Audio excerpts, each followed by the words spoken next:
Welcome back, everybody. All right, so now that we have a simple lamp here, let's talk a little bit about a few things that you need to know that are imperative when it comes to 3D modeling. Number one is, where are you going to use this? If we're going to use this in an architectural render, this is not detailed enough. Okay? If we're going to use it in a game, this is almost too detailed. And again, if I select this object here, this is a lot of vertices. Okay? A lot of geometry there. Okay, you could probably use it in a more complex engine and a platform like a console, but a mobile phone would not work with this well. All right, because mobile phones do not work, or they're not as powerful. This one here isn't so bad, but you can kind of see the images, the faces there. Now remember, the smoother something looks, the more vertices you have. And this gets into the topic of aesthetics. What do you want your aesthetic to be? For me, I always like a simple aesthetic for several reasons. One, less is, at least in my world, less is more. I personally like having less.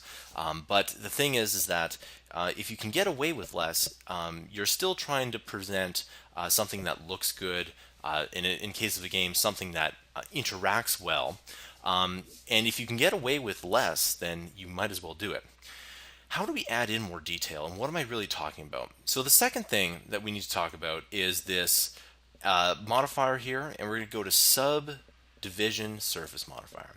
And as you can see here, the faces increase. And again, the more faces you have, the more smooth it will get.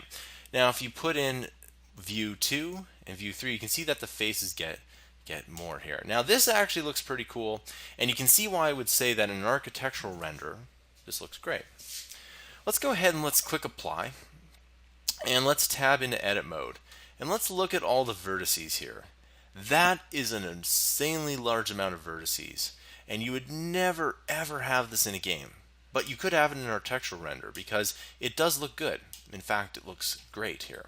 You can do the same thing with this here. You can go and add in a modifier, subdivision surface, and we can add in a couple more. Now this changes the geometry quite a bit here. Okay, so if you're into 1960s architecture, this is great. Okay, and we can even add in 4 here, and let's just go ahead and click apply. Now again, this is a lot of vertices, and you can see that my computer is starting to lag a bit, and I have a pretty top-end computer. So I'm going to undo that, and I'm going to keep on undoing that here. All right, and just undo that, and I might not be able to undo the top here, but that is okay, because we can always add in another sphere here. Speaking of which, let's do that. So let's add in another sphere. I'm just going to undo this, see if it'll actually do that. There we go.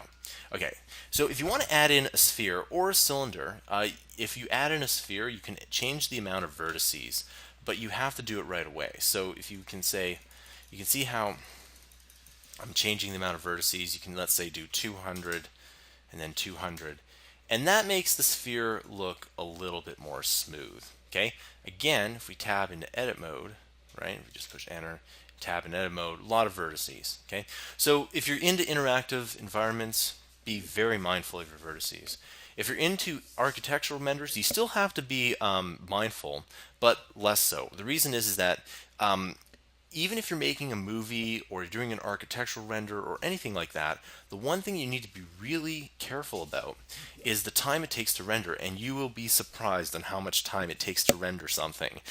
So if you're an independent person who wants to do things out of their room or their garage or their basement, keep in mind that time is a huge factor, and you want to make sure that you cut that down. Okay, so those are some thoughts here. Let's get back to modeling. I'll see you guys in the next tutorial.